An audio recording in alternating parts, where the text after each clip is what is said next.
Hace 24 años, cuando dio a luz el Foro de Sao Paulo, el mundo que vivíamos era otro.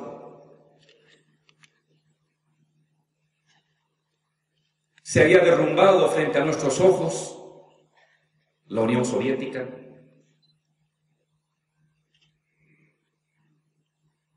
Se imponía y se consolidaba un imperio y una estructura imperial unipolar a la cabeza del poderío económico, ideológico y militar de Estados Unidos.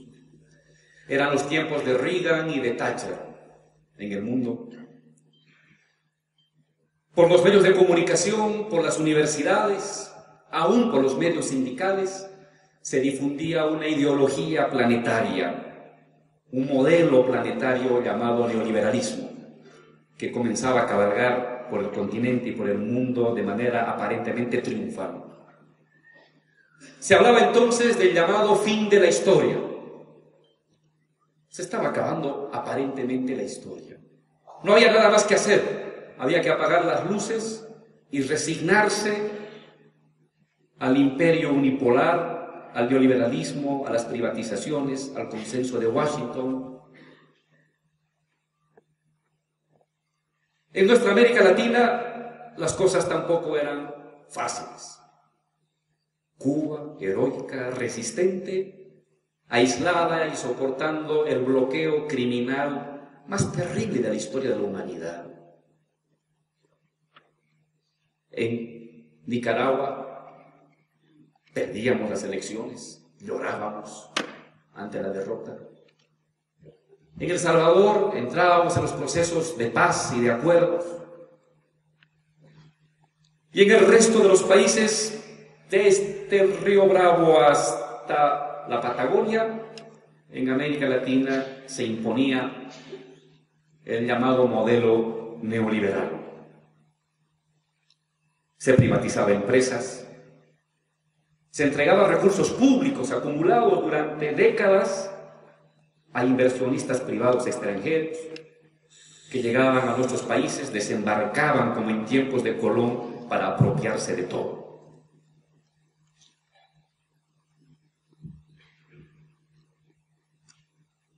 Han pasado 24 años y no cabe duda de que el mundo hoy es muy distinto a cuando dio lugar el Foro de Sao Paulo. Ha cambiado. Las cosas y la estructura y las deliberaciones y las luchas que desde entonces se impulsaron, se deliberaron, se propusieron, no han sido en vano. Hoy estamos asistiendo a 24 años del nacimiento del Foro, a una lenta pero irreversible decadencia del hegemón norteamericano.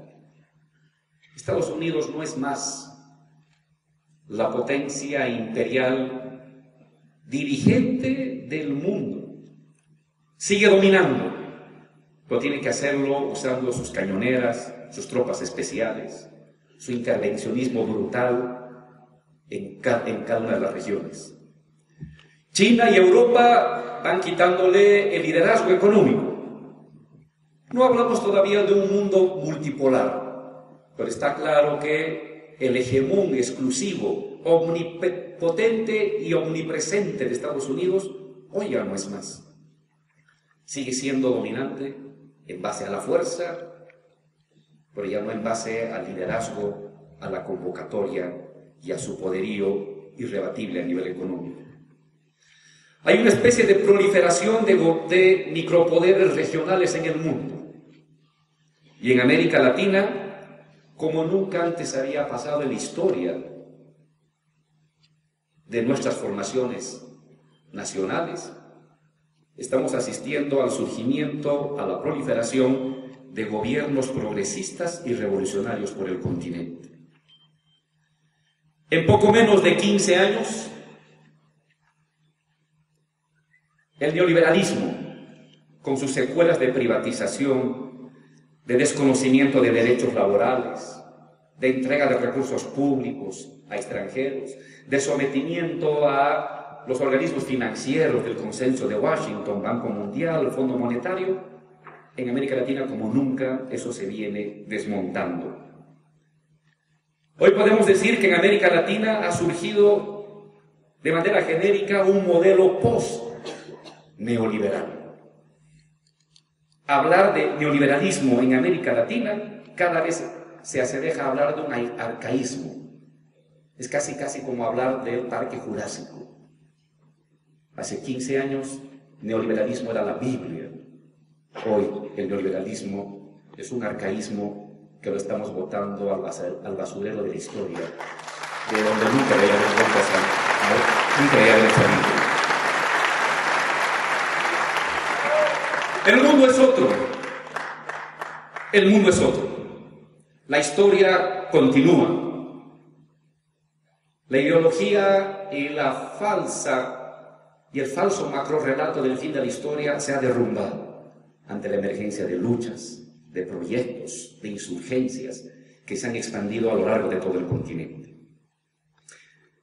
Quiero mencionar, a raíz de estos sucesos, 5 conquistas y 5 tareas para preservar, para profundizar los procesos revolucionarios, no solamente en el continente latinoamericano, sino Europa, Asia, África, que en general el mundo. La primera lección y el primer logro que quisiera mencionar de esta insurgencia latinoamericana: la democracia como método revolucionario. Hasta antes habíamos asumido la democracia como una sospechosa etapa previa a la revolución y nos habíamos preparado para ello. Y las circunstancias de dictadura y de dominación colonial habían creado las condiciones para esa visualización de la democracia meramente como una etapa previa de un proceso superior llamado revolución. Lo que América Latina ha mostrado en estos 15 años, en estos últimos 10 años, es que no, es que la democracia se está convirtiendo, y es posible convertirla, en el medio y en el espacio cultural de la mismísima revolución, lo que en Bolivia llamamos la revolución democrática. Esto es la conversión de las facultades de ciudadanía, de los derechos de pensamiento, de asociación, de organización, de movilización, en una textura y en una red que ha permitido a la totalidad de los gobiernos revolucionarios y progresistas de América Latina acceder al poder. Pero tampoco esta conversión de la democracia como método revolucionario ha venido con una mera apropiación de la mirada mutilada, fragmentada de democracia de los gobiernos conservadores y neoliberales. Lo que ha sucedido en América Latina es una apropiación social de la democracia como el espacio propicio para la hegemonía. La hegemonía entendida en el sentido gramsciano, de liderazgo intelectual, de liderazgo cultural, de liderazgo ideológico, de liderazgo político. Lo que ha sucedido en América Latina es que a partir de las luchas sociales, de la emergencia de las luchas sociales, urbanas y rurales, obreras y campesinas, indígenas y juveniles, populares, la democracia ha ido transformando y enriqueciendo su contenido.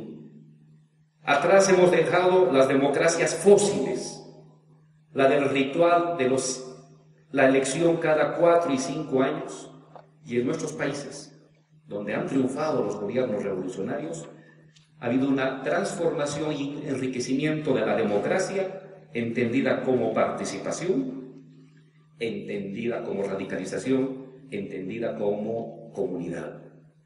Aquí le llamamos democracia comunitaria, democracia participativa, y cada país tiene su propio lenguaje. Lo importante es de que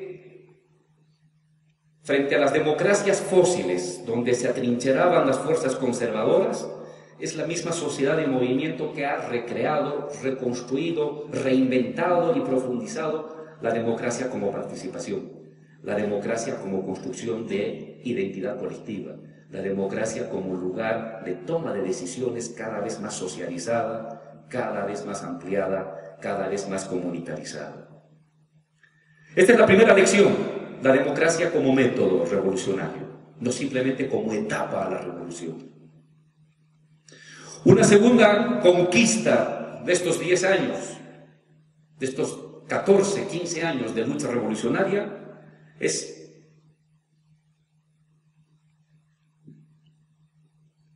la concepción de la gobernabilidad y de la legitimidad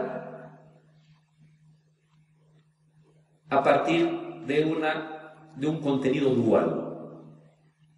Hoy las sociedades latinoamericanas y los gobiernos revolucionarios han conseguido su estabilidad y su gobernabilidad no únicamente apegándose a los mecanismos de la victoria electoral y de los mecanismos institucionales del Parlamento, del Ejecutivo y sus instituciones, sino que el otro componente fundamental de la gobernabilidad revolucionaria, de la legitimidad revolucionaria, es la presencia popular y la movilización social en las calles. No me equivoco al decir que las victorias de la izquierda latinoamericana son fruto de procesos de movilización en el ámbito cultural e ideológico, pero también en el ámbito social y organizativo. El caso de Bolivia es eso. No podría entender la victoria de nuestro presidente Evo sin las luchas, sin la guerra del agua, sin la guerra de la coca, sin la guerra del gas, sin las movilizaciones populares que fueron creando un tejido denso de participación, de movilización social que garantizó no solamente la victoria electoral, sino también la estabilidad del gobierno revolucionario y la capacidad social para enfrentar las intentonas golpistas, las conspiraciones de derecha que se han sucedido a lo largo de los últimos años. Tenemos entonces que la conquista del poder en nuestros países puede ser visto como una prolongación electoral de la capacidad de movilización y de resistencia colectiva. La legitimidad de nuestros países viene entonces por victoria electoral, pero también por movilización permanente y acción colectiva de los distintos movimientos sociales. En Bolivia le llamamos, y eso se ha traducido, en la existencia de un gobierno de movimientos sociales. Hoy en Bolivia, más que un partido, más que el MAS, y aquí quiero citar la hermosa frase del compañero Damián Condori de la CSUCB que decía: nosotros, como Confederación Campesina, no somos del MAS. El MAS es nuestra criatura, es nuestro hijo, y en ese sentido controlan la dirección, el comando y las líneas estratégicas del partido. Este es un aporte continental. La organización social, las estructuras sociales diversas, como fuerza y como bloque de poder que se traduce electoralmente en partidos políticos, en organizaciones políticas que entran a la victoria misma. Aún vemos con pena cómo en países de Europa prevalece todavía esta ideología y este mecanismo de succionamiento de las capacidades humanas para depositarla en un puñado de manos privadas. Y cuando vemos las decisiones que se toman en Grecia, en Italia, en España o en Francia, uno ya conoce el libreto, porque lo vivimos aquí hace 10 o hace 20 años.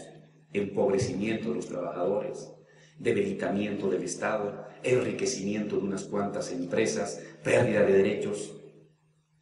Eso, que aún todavía cabalga en algunos países y algunas regiones del mundo, en América Latina lo venimos desmontando.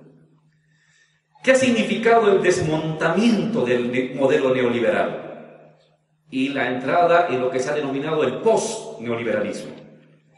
En primer lugar, la recuperación de empresas estratégicas.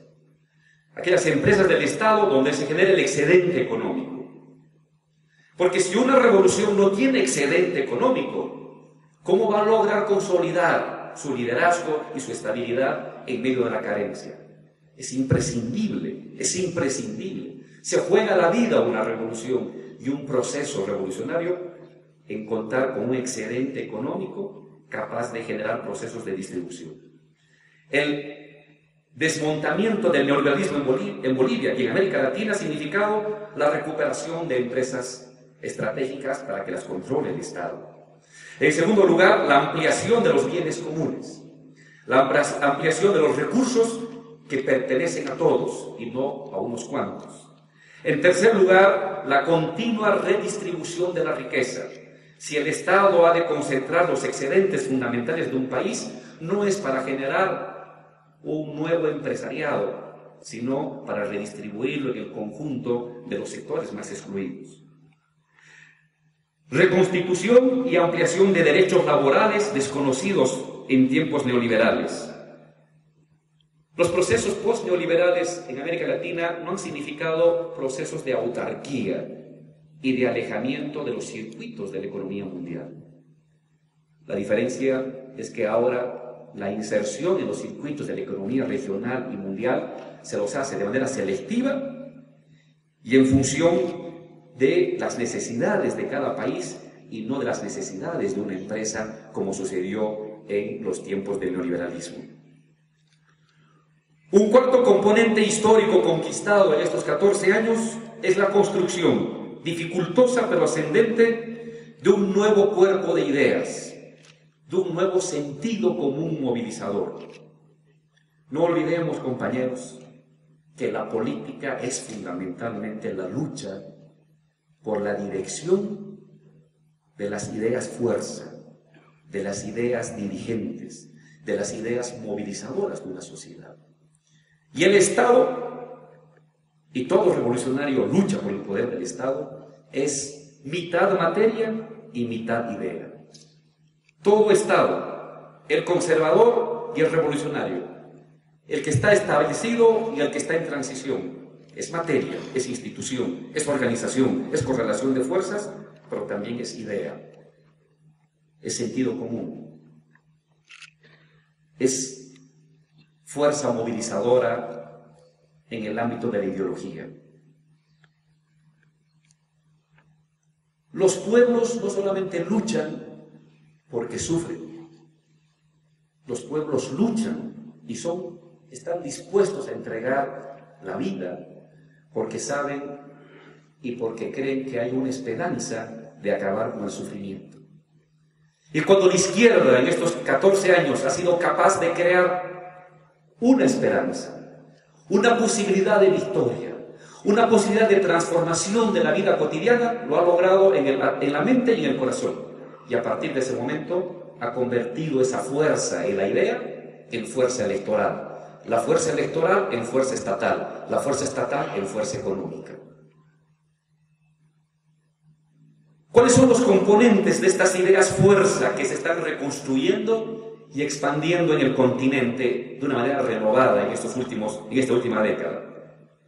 Primero, la pluralidad de identidades. Hemos aprendido a entender, hemos aprendido a comprender que las identidades colectivas no son rígidas, tienden a ser más flexibles.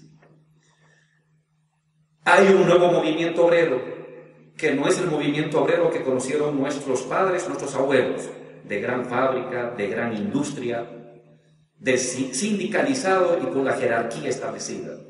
Ha surgido un nuevo movimiento obrero, fragmentado, disperso, mayoritario y joven, pero que tiene una estructura más difusa.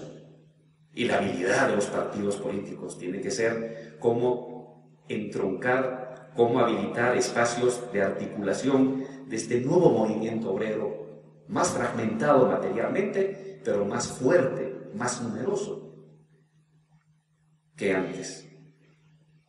El surgimiento de la identidad indígena campesina como fuerza transformadora de nuestros países. En Bolivia, el movimiento indígena campesino es el eje articulador de lo popular. Ha sido en torno a lo indígena, al campesino, que lo obrero, que lo fabril, que lo vecinal, que lo estudiantil, que los intelectuales, que los profesionales han encontrado el centro para articular expectativas, demandas y crear un frente único frente a la derecha y los sectores neoliberales. La juventud y formas complejas de organización urbana, citadina, frente a los cuales los partidos de izquierda tienen que tener la apertura y la habilidad de sumar fuerzas, de comprender sus necesidades y de crear espacios de deliberación, de participación y de movilización en torno a los ejes nucleares del movimiento obrero y del movimiento indígena campesino.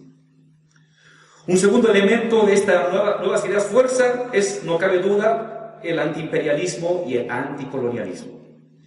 Antiimperialismo entendido no como un rechazo al pueblo norteamericano.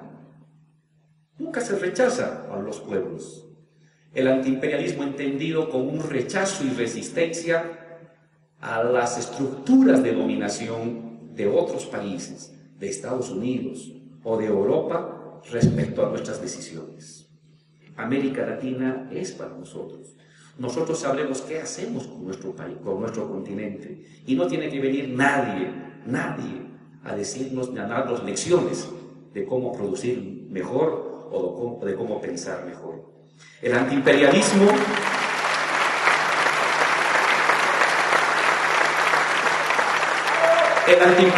es el reconocimiento de nuestras propias fuerzas y es el amor a que seamos nosotros los que definamos nuestro destino. El antiimperialismo es autodeterminación, la capacidad de los pueblos de darse su destino sin patrones, sin reyes y sin jerarcas. Eso es el antiimperialismo. Pero también en estos últimos 15 años ha surgido lo que podríamos denominar una especie de pluralismo socialista. Unos partidos, unos países con mayor intensidad, otros con menor intensidad, unos entendiendo a su modo, otros entendiendo de otro modo. Hay una reflexión colectiva de lo que tiene que ser y de lo que significa el socialismo. Hay un pensamiento renovado socialista y en el caso de Bolivia comunitarista respecto a la construcción de una sociedad que vaya más allá, no solamente del neoliberalismo, sino que vaya más allá del propio capitalismo. Por último, un quinto logro es un renovado internacionalismo y expectativa de integración regional. La fundación del ADORA, de UNASUR, del CELAC, son construcciones inéditas en la historia de nuestro continente. Hace 20 años, hace 30, hace 40, hace 50, se creaban estructuras continentales, pero todas eran dirigidas, organizadas, financiadas y administradas por Estados Unidos. Estas estructuras se constituyen en estructuras en las que los latinoamericanos decidimos cómo comenzar a construir nuestra unidad. No necesitamos a Estados Unidos para tener una economía sólida.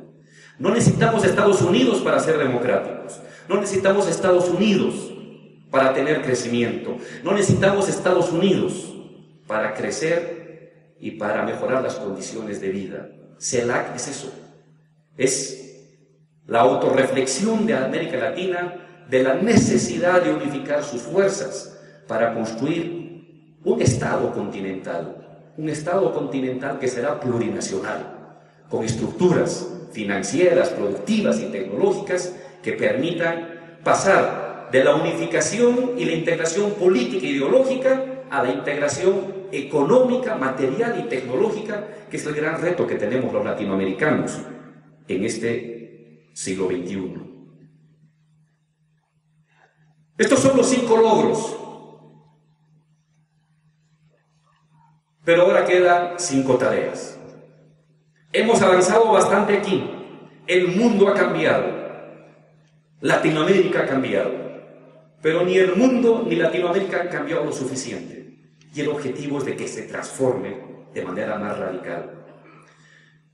Desde nuestra experiencia aquí en Bolivia consideramos que los revolucionarios, las organizaciones sociales, los sindicatos, las comunidades, los gobiernos progresistas, los gobiernos revolucionarios, tenemos al menos 5 metas para adelante.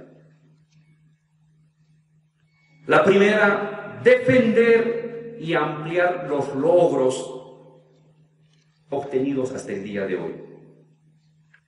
No es posible y sería terrible para los procesos de emancipación revolucionaria que se diera un retroceso. Es deber de cada revolucionario, es deber de cada persona que piense en su país, en su patria, en los pobres, en los humildes, en la unidad latinoamericana, defender lo avanzado hasta aquí. ¿Qué es insuficiente? Claro que es insuficiente lo que se ha avanzado, pero no se conquistan más logros retrocediendo a las garras del neoliberalismo ni de la presión y el chantaje imperialista. Si queremos avanzar más adelante, hay que preservar lo conseguido aquí. Una revolución, si se detiene, retrocede. Una revolución, para consolidarse, tiene obligatoriamente que profundizarse. Para ello requerimos ampliar en función de las necesidades y posibilidades de cada país, de cada gobierno, de cada estado, en función del gobierno hoy en América Latina, ampliar los bienes comunes. Distribuir más riqueza, expandir la soberanía y, ante todo, irradiar esta fuerza, esta ideología, esta experiencia a otros países del continente que aún están, lamentablemente, bajo las garras de la intervención imperial y bajo la ideología de los modelos neoliberales. Una segunda necesidad. Necesitamos ampliar los logros económicos y estabilizar el modelo de desarrollo hasta aquí conquistado. Antes de ser gobierno, ¿qué era lo fundamental? Tener proyecto y capacidad de movilización. Cuando se esté en gobierno, ¿qué es lo decisivo? Mejorar la economía, mantener y profundizar el proyecto y garantizar capacidad de movilización. Las condiciones de lucha antes de ser gobierno en parte se modifican cuando uno es gobierno. La movilización tiene que ser perpetua. Esa es la garantía de cualquier resistencia, de cualquier victoria y de cualquier defensa frente a la derecha y las fuerzas conservadoras. El proyecto tiene que permanentemente retroalimentarse. Tiene que permanentemente enriquecerse. Una revolución siempre es un proyecto, es un porvenir. Siempre tiene que haber ante la sociedad y con la sociedad nuevos horizontes, nuevos objetivos que movilicen el espíritu, el alma, el esfuerzo, la inteligencia, el sacrificio de una sociedad. Pero el gobierno se suma a una tercera tarea, que es garantizar crecimiento económico, que es garantizar mejora económica, que es garantizar aumento de la felicidad de cada una de las personas, especialmente de los más débiles, de los más necesitados, de los más oprimidos, de los más abandonados. Toda revolución en el mundo, desde los tiempos de Marx, siempre ha tenido una cualidad, siempre es por oleadas, nunca es un proceso ininterrumpido de ascenso social, no, es por oleadas, va y viene, va y viene, va y viene. En Bolivia sucedió eso. El 2000, la primera oleada, guerra por el agua, reflujo. Nueva oleada, 2003, guerra del gas, reflujo. Nueva oleada, 2005, victoria electoral, reflujo. Nueva oleada, 2008, asamblea constituyente y derrota política y militar de la derecha golpista. Toda revolución siempre es por oleada. El momento del ascenso social es el momento de la comunidad heroica, del sacrificio pleno, el momento del repliegue y del leve descenso social, es el momento de la satisfacción de las necesidades. El valle, satisfacción de necesidades. La cresta de la ola, momento heroico. Todo revolucionario y todo partido revolucionario tiene que saberse mover en ambas dimensiones, en ambos momentos. El del gran flujo ideológico, cultural, heroico y espiritual, y el momento del reflujo, donde la gente va a reclamar y pedir satisfacción de necesidades básicas. Y luego vendrá un nuevo flujo y un nuevo reflujo. Y todo proceso revolucionario y todo estado revolucionario tiene que saber conducir y administrar esas dos lógicas de la acción colectiva. Una revolución, y eso estamos aprendiendo hoy, es también capacidad de gestión económica. Tenemos que compartir las experiencias entre nuestros países. Hay gobiernos revolucionarios y progresistas en América Latina y tenemos que compartir los logros. ¿Qué se puede hacer? ¿Qué no se puede hacer? Y tenemos que compartir esos logros con las otras organizaciones sociales que aún no son gobierno, pero que tienen que irse preparando para gobierno. Prepararse para gobierno no solamente tener la capacidad de contestar y de resistir, sino la capacidad de proponer y de gestionar. Esta es una lucha de largo aliento. Es una lucha que va a durar décadas. Y hay que estar preparado para los momentos de enfrentamiento y para los de gestión. Para los momentos de irradiación ideológica y espiritual y para los momentos de satisfacción de necesidades básicas. La tercera tarea que tenemos los revolucionarios: reforzar las tendencias comunitarias y socialistas de la experiencia cotidiana. Hoy estamos en un periodo de transición, le hemos llamado post-neoliberalismo. Pero el post-neoliberalismo tiene a su vez dos opciones. A la larga, convertirse en un capitalismo más humano, más social, más participativo, pero capitalismo al fin. O ser el post-neoliberalismo, el tránsito y el puente hacia una sociedad post-capitalista. No va a ser fácil y no se decide en un día ni en una elección. Serán décadas en las que este tránsito post-neoliberal definirá si se convierte en uno y en otro. Y los revolucionarios estamos aquí no para administrar un buen capitalismo, sino para cabalgar el capitalismo en la transformación y en la negación hacia una sociedad socialista, comunitaria.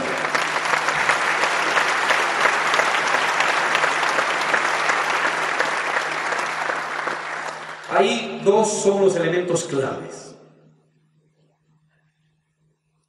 para este potenciamiento de las tendencias socialistas, de las tendencias comunitaristas. Ampliar la participación de la sociedad en la toma de decisiones. En la medida en que se amplía la participación de la sociedad a partir de mecanismos institucionales, a partir de mecanismos organizativos y de movimientos sociales, estamos potenciando la tendencia socialista, la tendencia comunitarista, la tendencia postcapitalista. Igualmente, a medida que avanzamos, y esto es lo más difícil del mundo, a medida que avanzamos hacia proyectos, hacia estructuras productivas, donde la gente produce en común y la gente decide la utilización de esas ganancias comunes para el común de la sociedad, estamos construyendo socialismo. En la medida en que comenzamos a hacer prevalecer la necesidad por encima de la ganancia, en la medida en que más personas participan en la construcción de redes productivas, de redes tecnológicas, de redes asociativas, no solamente para la política y la demanda, sino para producir riqueza material, estamos potenciando la tendencia socialista y comunitarista. En el fondo, el destino de América Latina y del mundo se decide en este ámbito. Participación, producción. Participación cada vez más democrática en las decisiones estatales, construcción cada vez más comunitaria de bienes materiales, de producción al servicio de todos. Creo que ahí se reduce y se resume el concepto de Estado integral, con la que Gramsci definía la construcción del socialismo y del comunismo hacia el futuro. La cuarta tarea que tenemos los revolucionarios, los partidos revolucionarios, los gobiernos revolucionarios y progresistas de América Latina. Tener la capacidad de remontar las tensiones que emergen de un tipo de revolución emergente de procesos democráticos.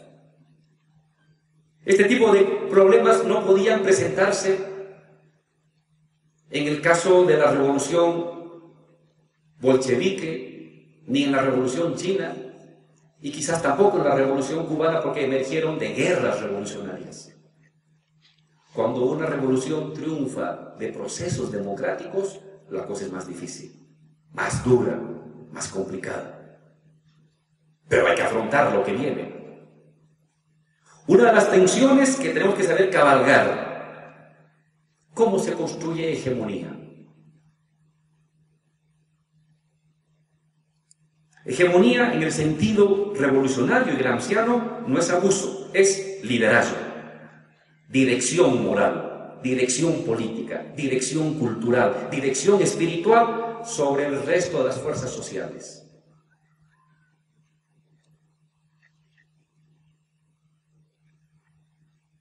Una revolución tiene que permanentemente ampliarse, irradiarse a otros sectores. Pero si se irradia demasiado, se debilita el núcleo y pierde su esencia. Pero si se concentra en su núcleo, queda aislado y entonces en sus alrededores pueden surgir otros liderazgos que atraigan a las clases sociales en contraposición a la revolución. Uno tiene que saber permanentemente medir entre consolidar el núcleo fundamental, obrero, campesino, indígena, popular, y saber irradiarse a los otros sectores. Y no olviden, siempre hay que sumar a Lenin con Gramsci. Al adversario hay que derrotarlo. Eso es Lenin. Gramsci. Al adversario hay que incorporarlo. Pero no se incorpora al adversario en tanto adversario organizado, sino en tanto adversario derrotado. Un liderazgo es derrotar e incorporar, derrotar e incorporar. Una segunda tensión propia de un proceso revolucionario: Estado y movimientos sociales. Todo Estado tiende a ser concentración de decisiones. Por eso es Estado. Hay que tomar decisiones, ejecutar. Y todo movimiento social es desconcentración y democratización de decisiones. Si me concentro solamente en el Estado para ser eficiente y ejecutivo, ya no soy un Estado revolucionario. Soy eficiente, pero ya no hay democracia participativa ni comunitaria ahí. Si solamente me concentro en la participación y la deliberación y pierdo la capacidad ejecutiva, entonces ese gobierno no tendrá resultados. Y nuestra propia gente con el tiempo demandará resultados, y la derecha puede aparecer ahí como la que sí ofrece resultados con eficiencia y darse un giro ideológico en la sociedad. Entonces un gobierno revolucionario tiene que cabalgar las dos cosas. Tiene que cabalgar la ampliación de deliberación, de participación del movimiento social, y tener capacidad ejecutiva. Tener capacidad ejecutiva para tomar decisiones y tener capacidad deliberativa para democratizar las decisiones. Uno y el otro, uno y el otro, uno y el otro. Ahí se juega su condición y su destino revolucionario. Y por último, la tercera tensión revolucionaria de estos tiempos es la que aparentemente confronta desarrollo y defensa de la madre tierra. Es nuestra experiencia en Bolivia a partir de la herencia y de la fuerza identitaria cultural del movimiento indígena.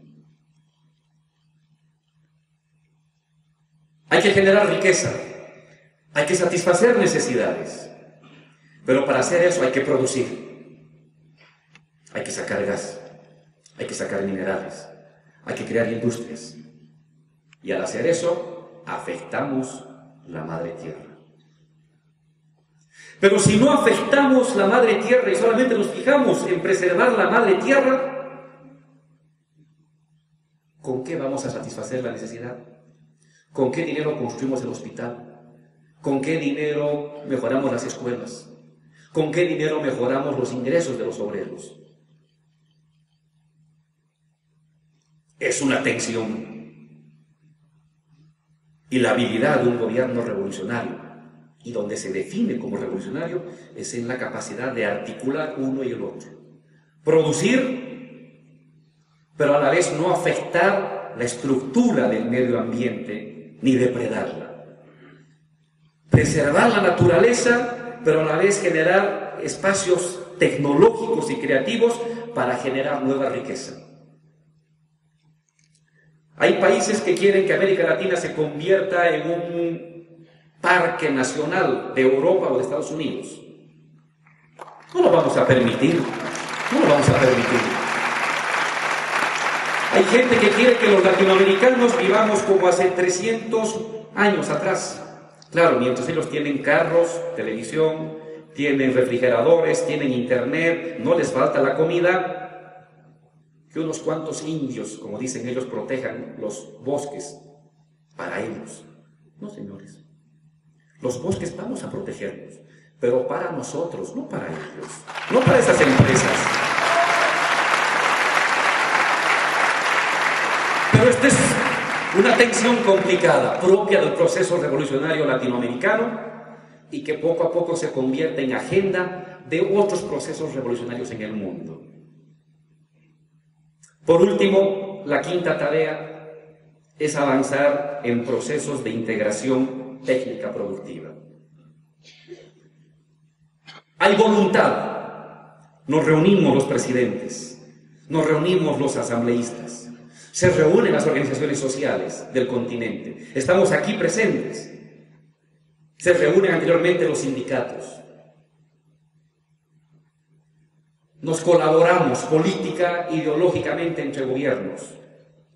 Bolivia derrotó un golpe fascista contra el presidente Evo en colaboración con UNASUR y el ALBA, que puso un freno internacional contra la intentona golpista contra nuestro presidente Evo. Hay colaboración ideológica, hay colaboración política, hay integración organizativa, pero donde fallamos es en la integración económica. Y esta es la base material de cualquier integración. En tanto tardemos y tengamos dificultades en integración económica, la integración continental va a mostrar limitaciones. Este es el reto. Pasar de la integración política, ideológica, cultural, a procesos de integración económica, material y tecnológica. Tenemos que hacerlo. Ahí nos estamos jugando la vida. Ninguna revolución ni ningún país de América Latina va a salir solo adelante. O salimos todos juntos o no sale nadie.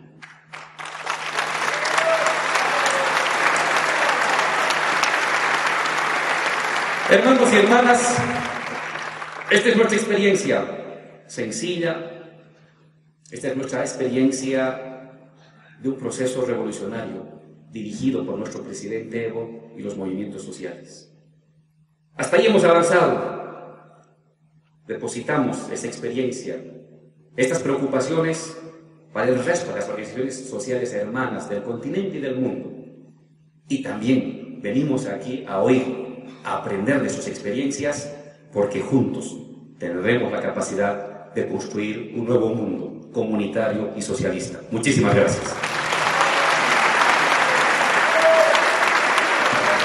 Un fuerte los aplausos para nuestro hermano vicepresidente Álvaro García Linera. ¡Que viva nuestro presidente!